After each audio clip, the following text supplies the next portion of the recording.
It's my pleasure to introduce Mr. Bobby Smith.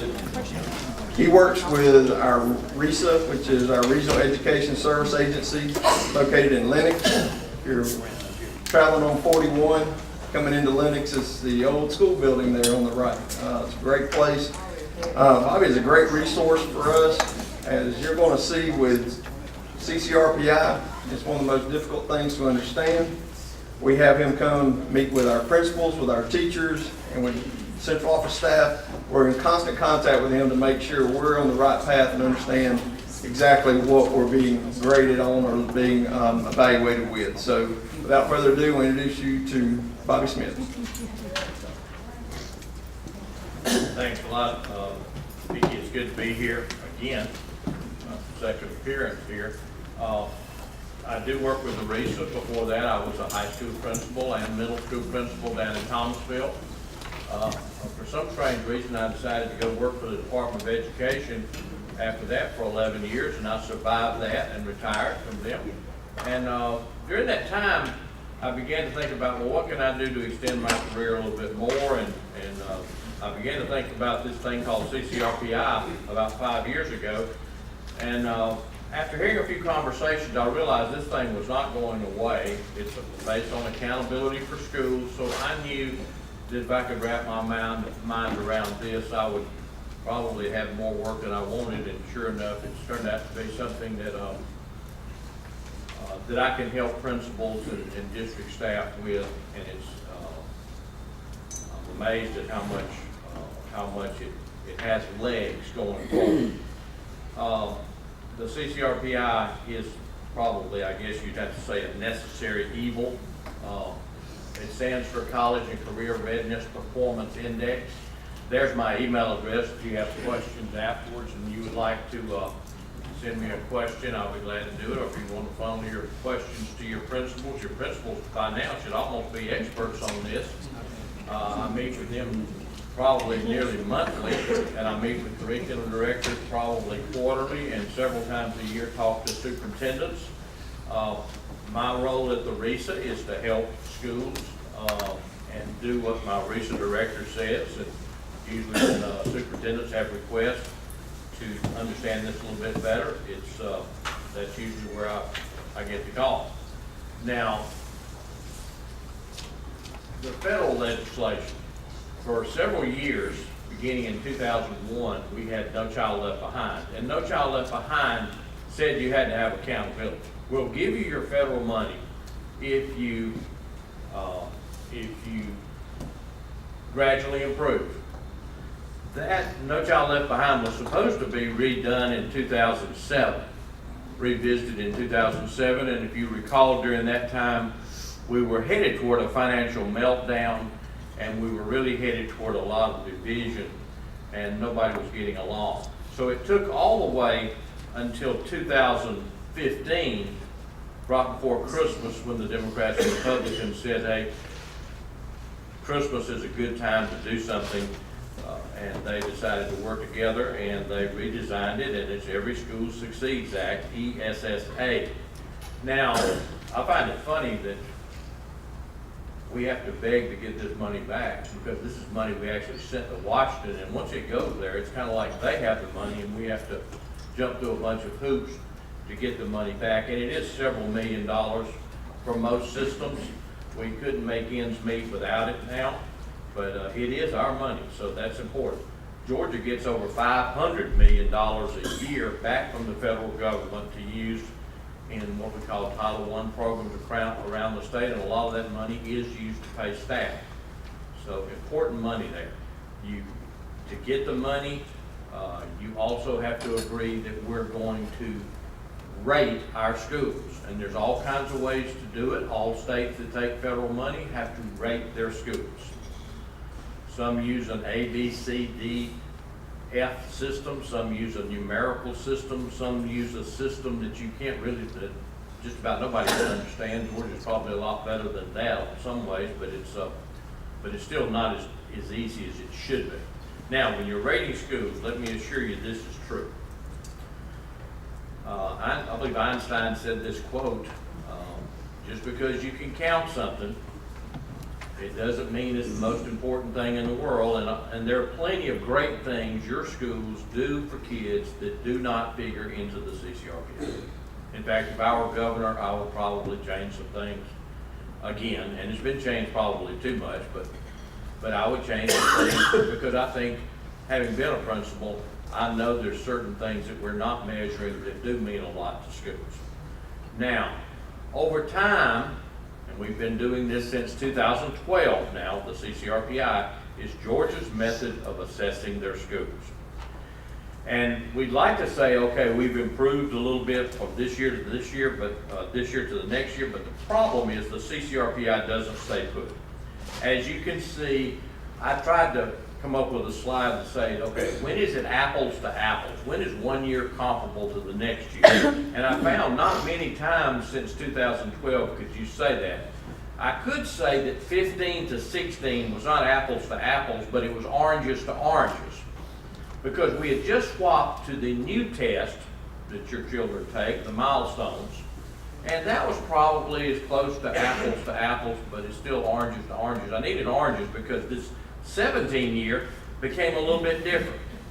The 17 year is a tangerine, and the reason it's a tangerine, that's the year we kept using milestones, but we said the state government said we cannot afford to test the science and social studies in the 3rd and 4th grade and the 6th and 7th grade. And when you take away that testing in science and social studies at so many grades, it really changes that orange into a tangerine. Now, for 18, because it's been totally overhauled, I've often said it's a cute little armadillo. So you can't really compare the scores in the past with what we've got going now. The DOE began to hear a lot of complaints. You know, after 6 or 7 years, they do listen. They heard from schools, this thing changes too much. This was in 2017. This CCRPI, it changes too much, and it has too many indicators, and it's too complicated. Normal people can't understand. In fact, I've had CPAs to come up to me after this training and say, "You're kidding me, right? That's the way we do it. Who can understand that?" And yes, it's just like what I'm going to tell you. Now, since it changes so much, it's hard to get a good read on if you're making progress. But there are some ways you can weed through it and figure out what's going on. But that committee that was redesigning it, they met a lot of times. They must have met a dozen times with about 30 people. And usually that's a bad sign. When you do that many meetings and have too many people in the room, sometimes you can't get things done. And they were proud of their work, and now it's come out, and now I already can think of some ways to improve the CCRPI and make it a little bit more accurate than what it is, but it is what it is. It's that little armadillo that you'll have to get used to for a while, and we'll see now that we've got a new governor, and that new governor may, over the Christmas holidays, begin to look at it and hear about it and say, you know, I'd like to add this extra indicator that we don't have on there. So change is the only constant I can promise you on the CCRPI. And if I were governor, I'd probably put my fingerprint on it too. So there you go. Just be aware it changes. Now, these are the big pieces. If you're at an elementary or middle, you don't need grad rate. Grad rate is just for the high schools. So if you think about this in 5 big pieces at a high school or 4 big pieces at an elementary or middle. So I'm going to talk you through these components, as they call them. It's had 4 big changes. They often move points around. Sometimes content mastery is worth 20 points. Sometimes it's worth 30 points. More weighting schemes have been added. Some years, the progress points about school, the gradual improvement over time with students, sometimes that counts one way, and then the next year they change the weighting of that. The value of growth has been decreased, and that's not a good thing. I prefer to judge schools by what they do once students walk in the door. That child walks in the door, are they a stronger student? Are they a better reader? Are they better in math at the end of the year? That's probably the fairest way to judge schools, but that doesn't get as much weight as it probably should. Now, also, remember, primary school scoring is still real faulty, still very faulty. This apparatus, this tool, works much better for a K-5 school and a 6-8 school and a 9 through 12 school. It did not work for 1 grade schools. It doesn't work well for a high school that has a 9th grade academy and then a 10-12 configuration. It doesn't work for K2 schools. It doesn't work for K3 schools. So there you go. You can tell your configuration probably over the last few years has generated some scores that probably are not really representative of your schools. And that's not something I'm just saying to you. It's something I've said to the Department of Ed. And they think they've got some of it figured out, but in looking at the primary scores across the state, they haven't fixed it yet. It's still too complicated. I'm always amazed when people who kind of halfway know something try to talk about something. They tend to make it sound more complicated than it is. People that really know something, they can explain something in a simple way. We're still not there yet. But I do know this: it's going to be used to put a number beside your school, and that's what the public will be concerned with. Okay. Now, I'm not going to get as detailed as some of these slides are. Like, for example, here's the point system they use. If you're in elementary, content mastery counts 30 points out of the 100, progress counts 35, closing gaps 15, and readiness 20, and of course you don't have a grad rate. And you can see, in some places, you can see because of the blue on the left where the points have been moved around. And I am going to go through and tell you what each one of those 4 are. But that's the moving around with the 2018 component weight. Now, that committee that was moving things around, they had heard too many indicators, too complicated. I'll let you decide if they've made it more simple. But the public was saying it changes too much, and of course the first thing the DOE did was form a committee to change it. So here we go. Content mastery, here's the components. Let's talk about just one of them now. Content mastery. Here's what content mastery is. They take the milestone scores that are given in 3rd grade all the way through high school, and they count the percentage of students who score at the 4 levels. There's beginning level, developing level, proficient level, and distinguished level. And if you've got children, you've probably seen those abbreviations on there. And that if a school has 10% at distinguished level, that 10% counts like 15 because we give distinguished scores credit and a half. Does everybody see that right there? Credit and a half for any percentage of students that hit distinguished. And then proficient, you get full credit, so 30 equals 30. And then half credit for developing scores, 40 is equal to 20. And then no credit if students score at the lowest level, so you get a 0. Then they add those points together to get this 65 for this particular category that's called content mastery. Okay? That slide helped. That's the first time I've used that slide. I want to test it on normal people and see what I should have used this one on lots of groups before that. Now, here's what I've been using. It's probably a mistake. You learn after, I've only been at this 5 or 6 years, so I'm catching on. But you can see the same thing happening here. We do it in English. You take your percentages. Beginning gets nothing. Developing half credit. Proficient full credit. And distinguished credit and a half. They add up all those percentages for English, math, science, and social studies, and they come up with a score. Now, to make it even more complicated, because we don't test the English, we don't test the science and social studies in as many grades as we do the English and math. Down here, we have to account for that by counting the English and math more than we do the science and the social studies. That little formula just weights the test in science and social studies less, because at an elementary, they would be given only in 5th grade, the science and social studies, and in a middle school, they would only be given in 8th grade in the science and social studies. The classes in science and social studies are still offered in the other grades, but they're not tested at the end of the year. Okay. Now, content mastery, based on how well your students at your school do on milestones. Now, let's go to the readiness. And readiness really got an overhaul. We had as many as 7 or 8 indicators before on this readiness section. And the first thing I want to talk to you about is Lexiles. Lexiles are reading levels.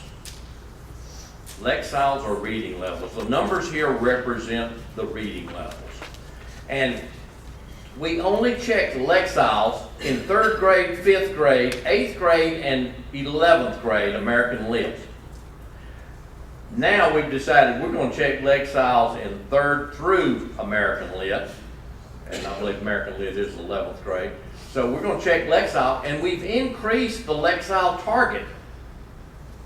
You know, if your school's CCRPI didn't go down, I'm surprised, because as long as you keep raising targets higher and higher, you're going to see a slower percentage for a while hit that new number. So reading levels are important, though. We need to focus on those. These are the targets. Now, I'll show you this on Lexiles just to let you know. Here's the readiness level indicators. The first one is called literacy, and it's all about hitting targets in Lexiles. Okay. Now, also, you'll notice attendance. We had an attendance indicator in the past for students that was basically this: what percent of your students miss fewer than 6 days? And that indicator was not well thought of, because not many kids could hit it 6 days. Now it's been changed to a kind of changing number, a sliding number. What percent of your students miss 17 days of the number of, or absent less than 10% of the days? Now, if your child's enrolled 18 days, yes, we get credit if they miss 17 or less days. But if they're enrolled 100 days, they've got to miss less than 10, which would be 9. If they're enrolled 50 days, they've got to miss less than 5 or 4. It's a rolling thing there depending on how many days you're enrolled. And then beyond the core, they decided to reward elementaries and middles if they're offering art and music or foreign language, those types of things. And I believe most of your schools do offer that. Okay. And here's the middle school readiness indicators. Here again, Lexiles, as you can see, comes into play with this one. And then student attendance, same indicator right here, an easier attendance indicator to hit than before. And then beyond the core right here, if you're taking art or foreign language or music or PE or career exploratory. Now you may ask yourself, well, wait a minute, why can't we get, at the elementary, why can't we get credit for PE over here on beyond the core? Because the middle school's getting it. The reason is Georgia law requires elementary schools to provide PE. And so they decided not to give you credit just for following the law, which I think your lawyer would support. And I want to go on record of saying, I hope you're keeping minutes today. I hope we've got minutes going on somewhere, because I certainly don't want to pay a fine or go to jail. You didn't know that. They didn't tell you that when they volunteered you, did they? And I want to go on record of saying I think we need to follow most federal and state laws. So, pretty much same indicators right here at the middle school level, but we do get the PE and career exploratory right there. Now, these count, and to give you an example of how it works, if you have 50% of your students to hit the Lexile targets for the respective grades, they get 50% of 6 2/3, because there's 3 indicators that count 20 points, 6 2/3 each. If we have 50% that hit that one, 50% of 6 2/3. It's pretty simple math after that.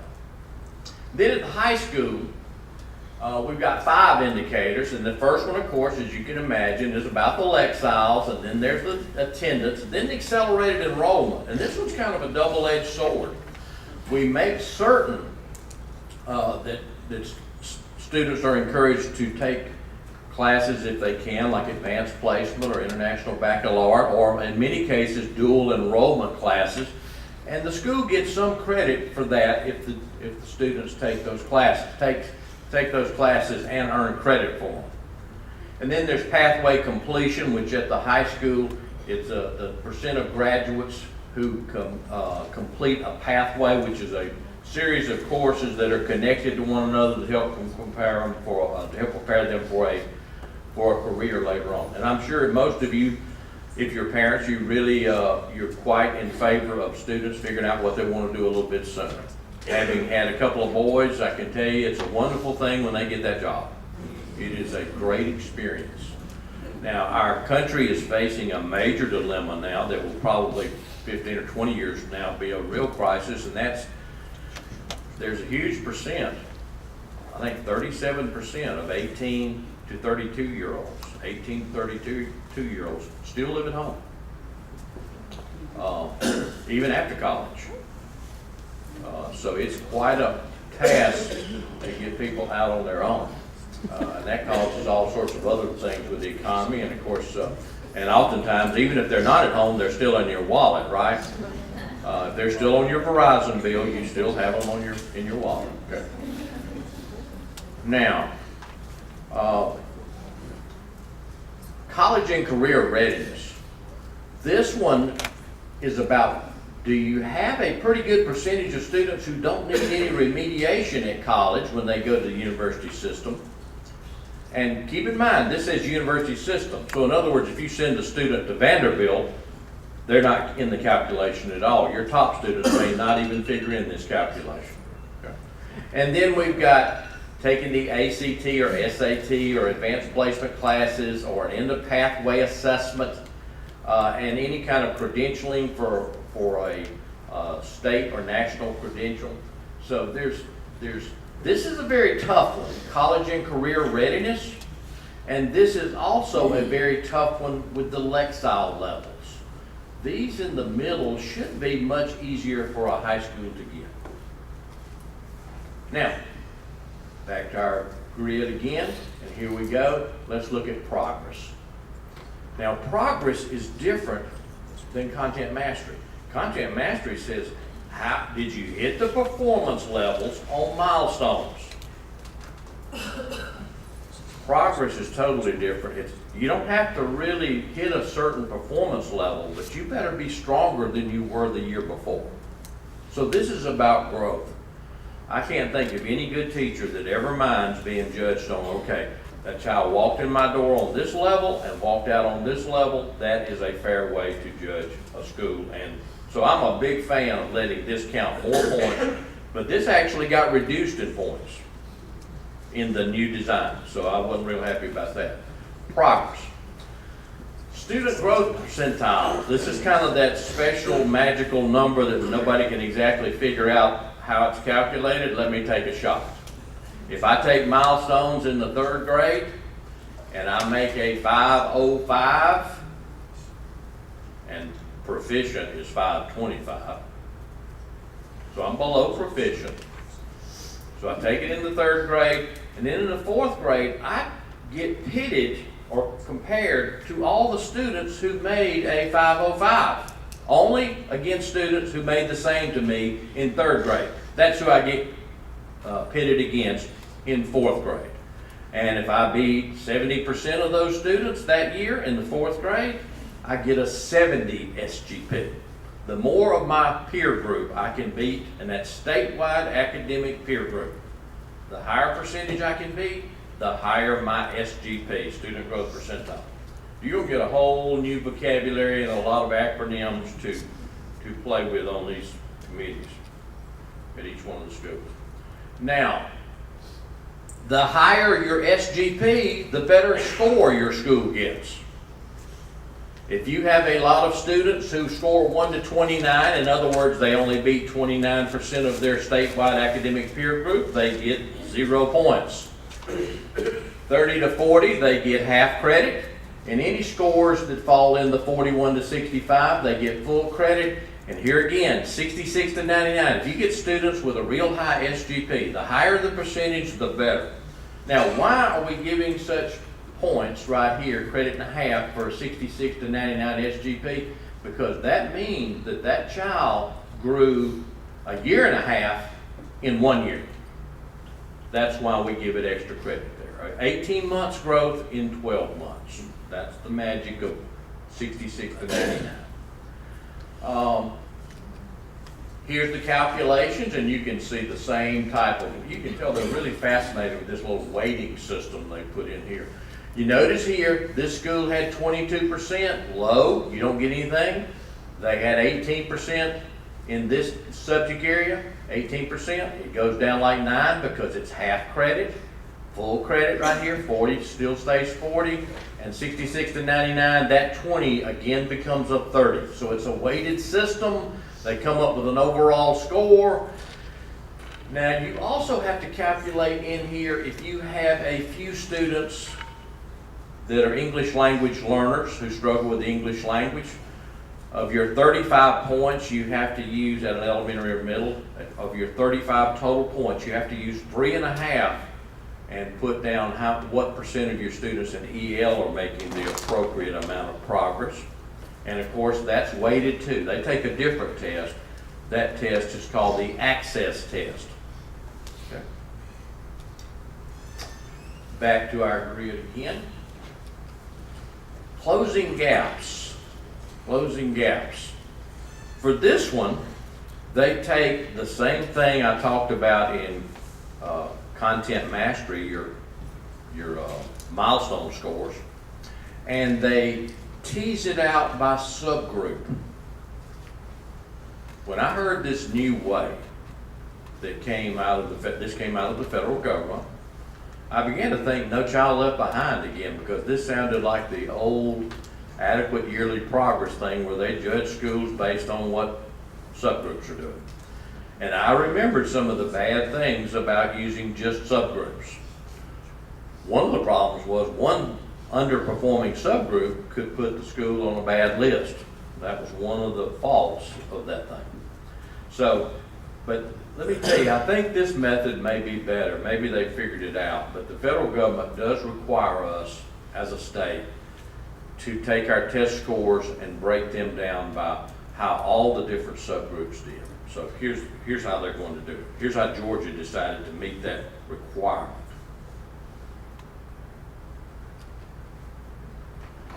They decided to give a flag rating system.